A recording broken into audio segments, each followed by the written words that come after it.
Muy bien, lo habíamos anunciado en la apertura del programa, nos acompaña el doctor Bernardo Klicksberg. La verdad que es un gusto para nosotros poder recibir una vez más aquí en nuestros estudios y poder conversar de los temas que naturalmente nos interesan a todos. ¿Cómo le va, doctor? Gracias por venir. Un gusto por estar en una audición tan útil para Rosario y para el país. Bueno, esperemos que así sea. Estuvo conversando con gente vinculada a la producción, con la gente de la Bolsa de Comercio, gente que trabaja en el comercio de granos, en un momento anímico tal vez, un poco más distendido y más llevadero que años anteriores, ¿verdad?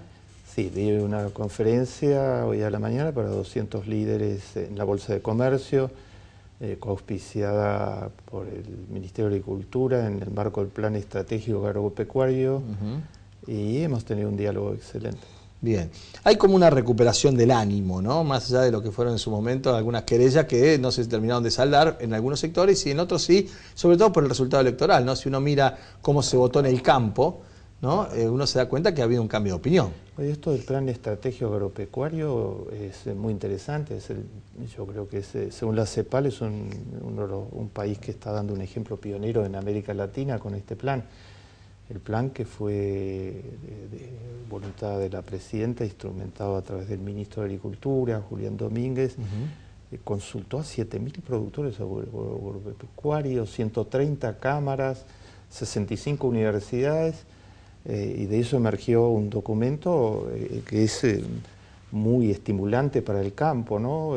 La propuesta es que primero se maximice el valor agregado de origen, y se llegue de 100 millones de toneladas agropecuarias que se producen actualmente, se llegue a 170 millones de toneladas agropecuarias en 10 años, con un valor de origen creciente.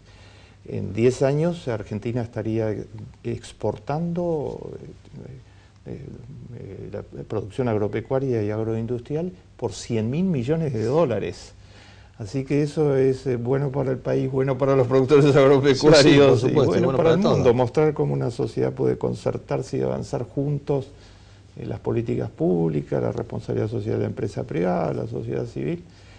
Y de eso, eso ha tenido mucho eco en el campo. Y en un momento además de contexto internacional en donde los generadores de alimento para el mundo, de hecho Brasil es el primero en la soja, ahora desplazándolo a los Estados Unidos, ¿no? Con una política de similares características, muestra un contraste, ¿no? Entre la Europa, la vieja Europa, no digo empobrecida, pero sí mínimamente preocupada por lo que se supone pueden llegar a ser incluso planes de ajuste. Nos gustaría que nos contara un poco el panorama internacional, ¿no? Tomando Grecia, y decíamos acá que Grecia son 11 millones de habitantes y una cifra casi irrelevante en la economía europea, pero no es así Italia, no es así España con el paro. Digo, la salida de Berlusconi y los acontecimientos que se van concatenando y acelerándose, ¿no? Claro, yo diría que lo que está planteado a nivel histórico son modelos, es un recambio de todo el modelo. Bien. Digamos, el modelo neoliberal ortodoxo, que es el que se aplicó durante el periodo de Bush masivamente en los Estados Unidos, durante el periodo de Margaret Thatcher, y que hoy se le está tratando de aplicar a Grecia, Italia e Irlanda, digamos, bajo variantes que van en la misma dirección. Son el consenso de Washington puesto en otras palabras, pero es en la misma dirección. Ojalá, digo yo he escrito muchos libros cuestionándolo, ¿no? Más de 50, y se leen bastante, digamos, la semana pasada apareció... Declararon como de interés nacional, interés público, el libro de Escándalos Éticos, que está en las librerías, y lo recomiendo, a mí me lo regaló el doctor la última vez que estuvo aquí, y además, ya que estamos, paso al de mi diario. Página 2 se hace la biblioteca de Bernardo Klicksberg con entregas periódicas, semanales, que también, la verdad que por lo que cuesta y por el contenido se paga solo, ¿no? Sigamos. Bueno, ese modelo, digo yo, ojalá ese modelo diera respuesta a los problemas de la gente, ¿no? Para mí, una economía se mide ante todo si produce trabajo, y trabajo decente.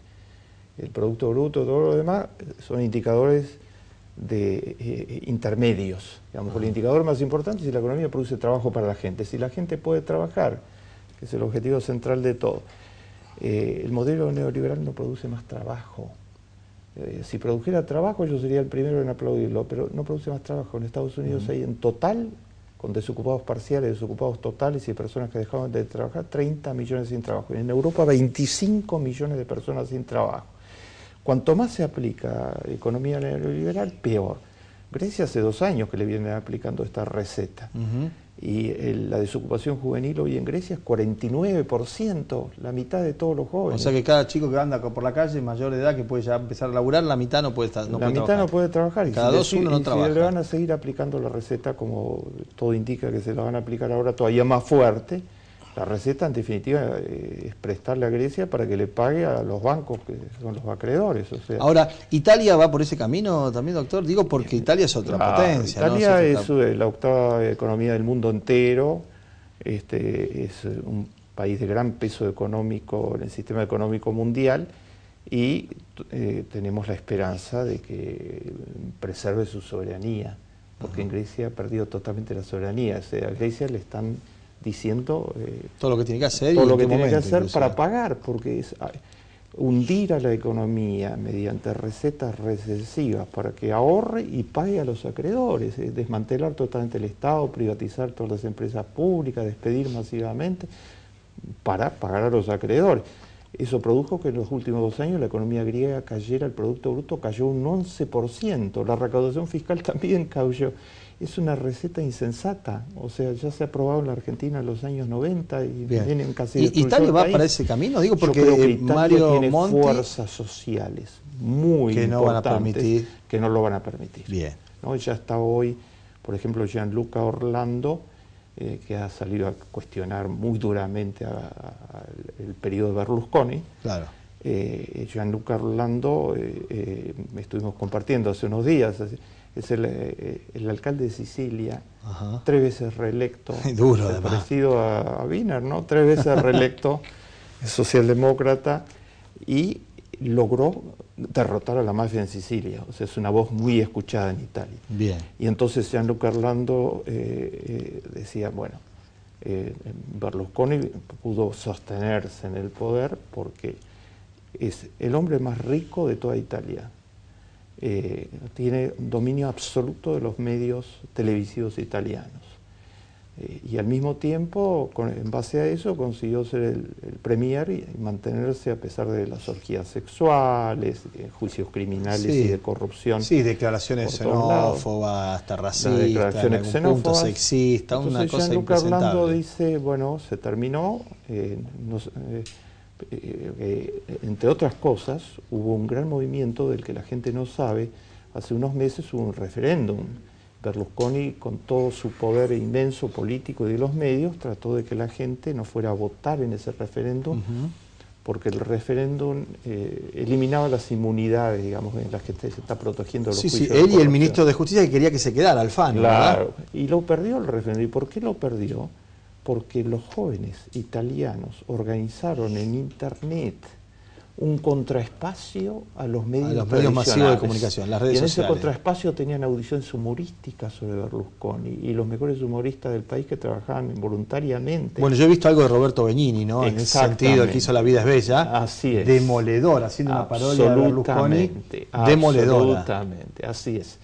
Y esos espacios contra los medios tradicionales, de alternativa, fueron decisivos en que perdiera el referéndum, y el referéndum fue el comienzo del fin. Bien. Terminó ahora, ¿no? Bien, hay que estar a la expectativa porque está la pretensión de los organismos multilaterales y de la Unión Europea, liderada por Merkel y Sarkozy, de aplicar ajuste también en Italia, y la sociedad italiana que tal vez se resista. Ahora, todo eso, Bernardo, ¿cómo llega a la Argentina, a estas costas? Digo, porque durante la campaña estaba el latiguillo de la Argentina no está blindada, la Argentina está expuesta a ese daño, y en términos, digamos, de rebote inmediato, por ahí uno lo puede medir, pero tras cartón de lo que pasa en Italia y después de las elecciones vienen estas restricciones con el tema del dólar, entonces hay gente que asocia, visto, al final no estábamos tan firmes porque tienen que empezar a controlar la venta de dólares. ¿Cuál es el panorama, el contexto en el país? Sí, lo más importante de todo es la dirección histórica general, diría yo, ¿no?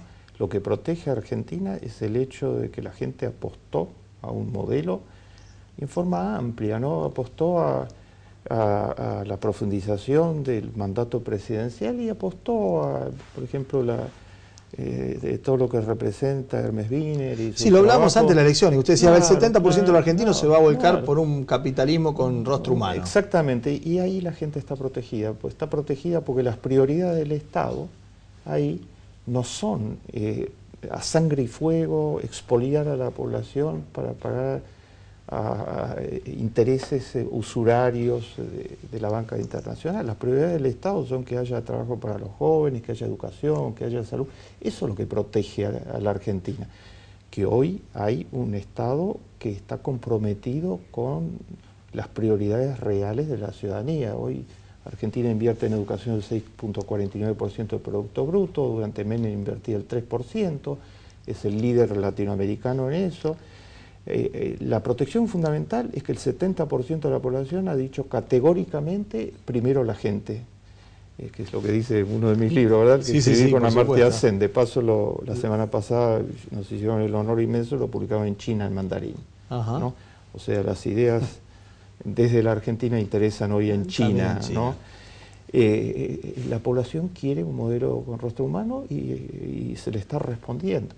Eso es lo que protege la crisis, porque quiere decir que cuando haya coletazo de la crisis, no se va a ahorrar despidiendo maestros y despidiendo enfermeras, como están haciendo en Grecia, en Irlanda, sino que se va a pensar en cómo tratar de mejorar la recaudación fiscal, bajar la evasión fiscal, reducir los gastos suntuarios, etc. Y el país tiene, gracias a estos 8 años del 2013 al 2011, donde el Producto Bruto aumentó un 8,7% por año.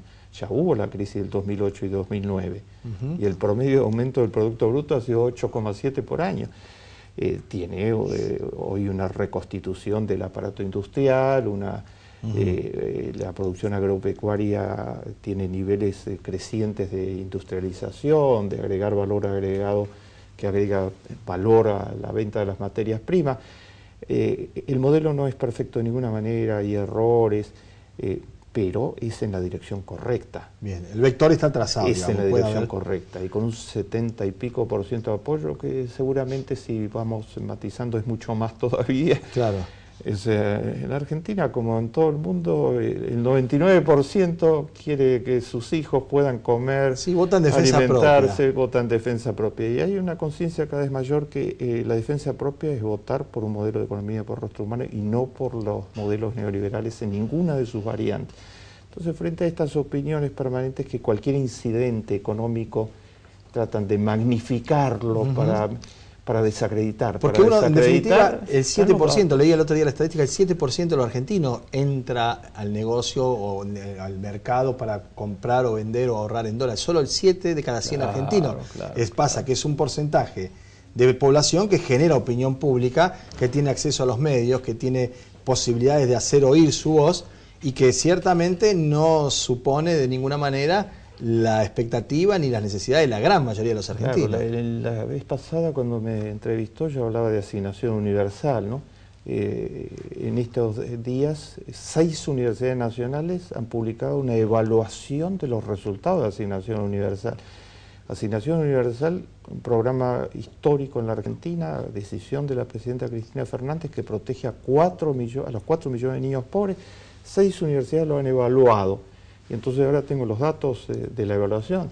3 resultados. Primero, aumentó el número de niños que van a la escuela, de niños pobres, 140.000, de 130 a 140.000 niños pobres que no iban a la escuela y ahora van a la escuela.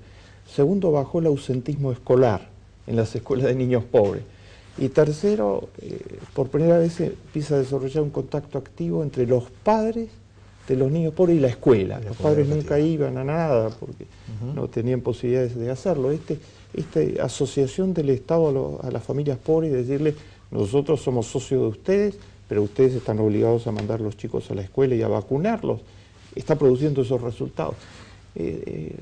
¿Cómo la gente no va a apoyar cosas de este orden? Las está apoyando activamente. Hay que hacer, mi permanente juicio es que no hay que caer en ningún triunfalismo, hay que hacer mucho más de esto porque hace falta hacer mucho más de esto, pero en esta dirección. Frente al modelo de sangre, sudor y lágrimas, lo llama Amartya Sen, que se está tratando de imponer en este momento en las economías europeas y que se impuso en la Argentina en los 90, está este modelo de trabajo, inclusión y esperanza, lo llamo yo. ¿Cómo proyecta el 2012? Con esas características, ¿no? Yo creo que Argentina está protegida por su modelo. Bien. Entonces va a haber cimbronazos, pero se va a resolver en función de los intereses de la gente. Eso hace que la gente apoye el modelo y eso hace que haya optimismo. Hoy más del 90% de los argentinos piensan que el futuro, a pesar de estos, estos episodios, etcétera, y de la inflación total de esos episodios, o sea, esa es la inflación, que inflan los episodios, ¿no? Ahí la otra, pero esta es muy grave, la psicológica, ¿no? A pesar de eso, la gente, en las encuestas internacionales, es uno de los países donde la gente tiene más esperanza en el futuro. Más del 85% de la población dice que su futuro va a ser mejor que el de sus padres. Y no está soñando, simplemente hoy tiene trabajo cada vez más, tiene trabajo decente. Es poco. Si hay un 20% de pobres, que es lo que dicen los últimos, por ejemplo, CEL, que es una consultora privada muy prestigiosa, crítica realmente del gobierno, dice que la pobreza es un 20%, que ha mejorado significativamente, y además dice de que hay una mejora que CEL, Ernesto Cris, dice que de una cuarta a una tercera parte de la población que era pobre ha pasado a ser pequeña clase media en estos 8 años, ¿no? Es un dato muy determinante. La recuperación de la movilidad social que del gobierno, es un dato de una consultora privada normalmente crítica, pero muy seria, de muy alta calidad.